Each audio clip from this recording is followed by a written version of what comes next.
이제 다이어가 주전 자리를 되찾을 가능성은 없다. 김민재와 다이어의 엇갈린 운명. 독일 현지 매체에서 김민재 입지 변함없을 거라 장담한 이유 콤파니 로테이션 거부.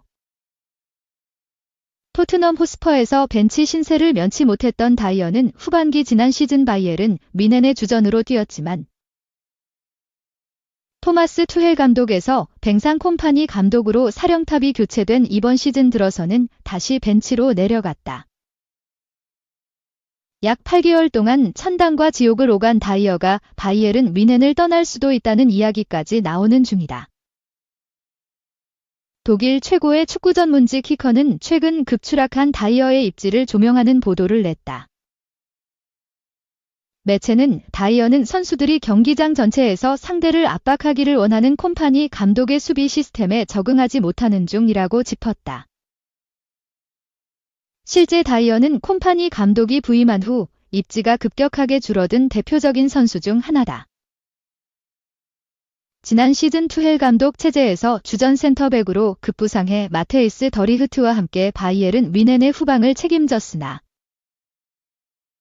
이번 시즌에는 김민재와 다요 우파메카노에게 주전 자리를 내주고 벤치에 앉는 시간이 길어졌다.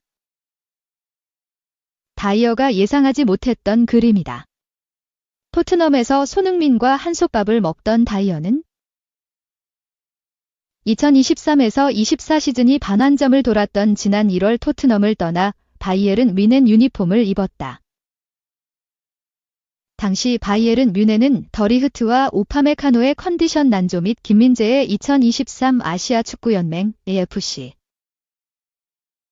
아시안컵 참가로 인해 센터백 보강이 필요한 상태였고 여러 후보들을 물색하다 다이어를 급하게 임대하는 결정을 내렸다. 바이에른 뮌헨이 다이어를 영입했을 때만 하더라도 구단이 그를 로테이션 자원으로 기용할 거라는 관측이 지배적이만 다이어는 이런 예상을 깨고 바이에른 뮌헨의 주전 수비수로 올라섰다. 토트넘 시절 지적됐던 다이어의 단점들은 바이에른 뮌헨에서 오히려 장점이 됐다. 더리흐트와의 호흡도 좋아 투헬 감독은 다이어를 적극 신뢰했다. 순식간에 초대형 구단의 주전이 된 다이어는 심지어 계약 당시 포함시킨 완전 이적 조건까지 충족시키며 바이에른 뮌헨으로 완전 이적했다. 토트넘의 벤치 자원에서 바이에른 뮌헨의 주전 수비수가 된 다이어는 이번 시즌을 앞두고도 자신이 팀의 주전 센터백으로 뛸 수 있을 거라는 기대감이 가득했을 터다. 하지만 콤파니 감독은 투헬 감독과 정반대의 스타일을 보유한 지도자였다. 센터백들이 물러서는 것보다 앞에서 적극적으로 공격수들과 경합을 벌이는 걸 선호한 콤파니 감독은 다이어 대신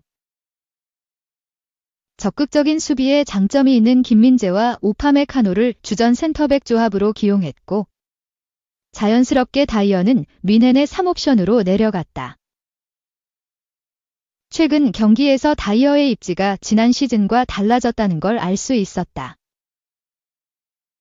다이어는 지난달 25일 볼프스부르크와의 2024에서 25 시즌 독일 분데스리가 개막전에서 부상을 당한 김민재 대신 투입돼 10여 분을 소화했고 지난 18일에는 디나모 자그레브와의 유럽 축구연맹 UEFA 챔피언스리그 경기에서는 김민재의 체력 안배를 위한 교체 카드로 활용됐다. 심지어 현지에서는 부상으로 쓰러져 있는 일본 출신 수비수 이토 히로키가 복귀할 경우 다이어가 4옵션으로 떨어질 가능성이 있다는 관측도 나온다. 키커는 다이어는 현재 다리 골절 부상을 당해 재활 중에 있는 이토가 복귀할 시 센터백 옵션 중 네 번째가 될 가능성이 높다면서 다이어의 입지는 앞으로 더욱 좁아질 거라고 내다봤다. 아울러 다이어가 콤파니 감독의 선수 운영 방식에 불만을 품고 있는 3명 중 하나라고 소개했다. 콤파니 감독은 다이어를 로테이션 멤버로도 보지 않기 때문이다. 또 다른 독일 매체 스포르트 일부는 김민재와 우파메카노의 속도가 더 빠른 게 두 선수들이 주전으로 뛰는 이유가 될 수 있다.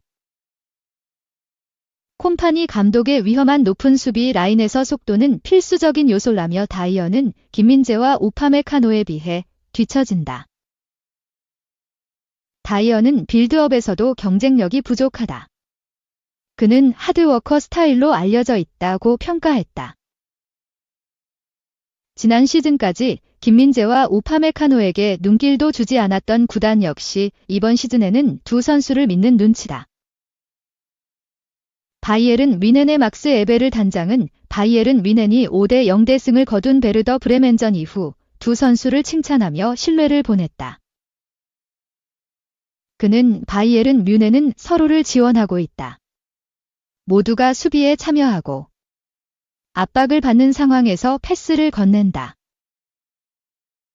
선수들이 높은 위치에서 공을 따내면 수비진과 공격수들이 모두 경기를 쉽게 풀어갈 수 있다면서 오늘 김민재와 우파메카노가 정말 뛰어났다. 브레멘은 한 번도 유효 슈팅을 기록하지 못했다. 이게 바이에른 뮌헨이다라며 김민재와 우파메카노의 경기력에 만족감을 표했다. 이런 분위기는 다이어의 방출설로 이어졌다. 지난 1월 바이에른 뮌헨에 합류한 다이어가 딱 1년 만에 팀을 떠날 수도 있다는 전망이다.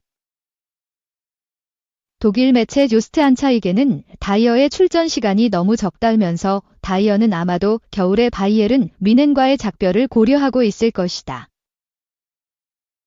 다이어는 단 1년 만에 바이에른 뮌헨을 떠날 수도 있다. 그는 현재 벤치 선수 자리에 만족해야 하는 상황이라고 했다. 만약 다이어가 내년 1월 열리는 겨울 이적 시장에서 바이에른 뮌헨을 떠난다면 그가 처음 바이에른 뮌헨에 입성할 당시 많은 사람들이 예측했던 것처럼 반 시즌 동안 땜빵 역할을 하다가 팀을 떠나는 셈이 된다. 물론 다이어는 바이에른 뮌헨에서 뛰면서 자신이 바이에른 뮌헨이라는 거대한 클럽의 주전 센터백으로도 기용될 수 있다는 걸 보여줬다. 이건 다이어가 향후 새 팀을 찾을 경우 다이어에게 큰 도움이 될 수 있는 요소다. 이 한 골 막은 활약 단짝 김민재 우파메카노. 분데스 선택받았다. 4라운드 베스트 11 포함 공식 발표. 분데스리가 사무국은 24일 한국 시간 분데스리가 공식 홈페이지를 통해 4라운드 2주의 팀을 발표했는데 뮌헨 센터백 단짝 김민재, 다요 우파메카노가 이름을 올렸다. 김민재는 21일 독일 브레멘 베른베스트 베저 슈타디온에서 열린 브레멘과 2023에서 2024 시즌 분데스리가 4라운드 원정 경기에서 풀타임 소화하며 팀의 5대 0대승에 힘을 보탰다. 그는 공을 117번 터치하면서 패스 성공률 92%, 10분에 97 5회. 공격 지역 패스 11회. 걷어내기 2회. 헤더 클리어 1회. 가로채기 3회. 수비적 행동 7회. 회복 3회 등을 기록했다. 특히 김민재는 볼 뺏김 0회. 태클 성공률 100%, D분의 2회. 지상볼 경합 성공률 100%, D분의 2회. 공중볼 경합 성공률 100%, 5분의 5회 등 미친 스탯을 자랑했다. 그와 함께 중앙 수비수로서 합을 맞췄던 다요 우파메카노도 좋은 기록을 남겼다.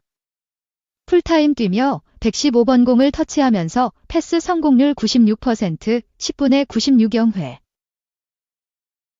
공격 지역 패스 6회. 걷어내기 4회. 헤더 클리어 2회. 가로채기 4회. 수비적 행동 11회. 회복 7회 성적표를 작성했다. 김민재와 같이 볼을 빼앗긴 적은 없었다.